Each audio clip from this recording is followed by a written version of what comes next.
Hey guys, Chetan here from PhoneRadar, and this is a special video where we see Hugo Barra showing us how the Mi4i from Xiaomi is packed internally. The Mi4i is an incredible piece of engineering, and we can say that after watching the device being toned down. You cannot obviously sit down and compare this with the phones like the ones made by Virtue. We are strictly talking of a mid-range phone that has been made very well, packed with so much internally under that thin and compact chassis. At a private meeting with Hugo Barra, he explained a few reasons on what sets the Mi4i apart from the other phones in the mid-range price segment, and this is what you can see. You could build a phone that might actually look on paper like something that's very similar, if not identical, with very similar specs, but it would be thicker, it would be larger, it would have far lesser quality components. You probably wouldn't want to talk about the suppliers that some of these components came from because nobody would ever heard of them. So I want to go into a little bit more detail, but let me just take out a few things here. So I'm going to take out, look at these attachments, how beautiful they are. Really, really nice. And that's how all the components attach to the motherboard. So I'm going to go ahead and take out the battery here. So that's the battery. And a few things that you noticed. So first of all, we basically built the smallest motherboard that we've ever built, which I've got it taken out here, right? So it's obviously a dual-side motherboard, and it's the densest motherboard we've built with more components on it, right? So we have a larger RF area because we support 16 bands, 16 different RF bands on this device, and obviously it is two micro SIM cards, and you can see how large an area on the motherboard the actual SD cards take, right? So designing a motherboard like this is a work of art, and if you can look at it in comparison with some of our other motherboards, for example, this is the Mi Note motherboard.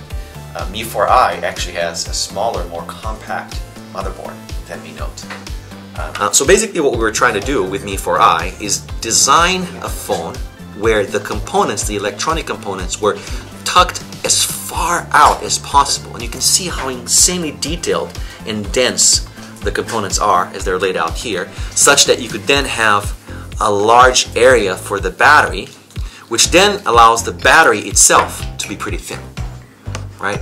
If you didn't have as much space here and you still wanted to have a battery, of 3120, it would end up being thicker, which would make the whole device thicker. Now here's another interesting thing. So what I have right here is the display. So what I'm holding is the entire display assembly. This includes the LCD, and it includes the touch panel and the glass in one solution. And when you look at this, this is like maybe a little bit thicker than a credit card, right? It's an incredibly thin part. This is actually a custom glass solution that Corning made for us, with the same base composition as Gorilla Glass 3, so it offers that same level of scratch resistance. And basically when you put the battery, the display on top of the battery, that's essentially what defines the thickness of the device. It's the exact same technology, in fact, that we use for Mi Note, right? So you can see that the camera on Mi4i is flush to the surface, flat on the surface, like for Mi Note. So we're actually using the exact same camera assembly as we used on Mi Note, which of course is our highest end device. And it's the same sensor. So what we do is, I'm going to simulate basically bright sunlight here.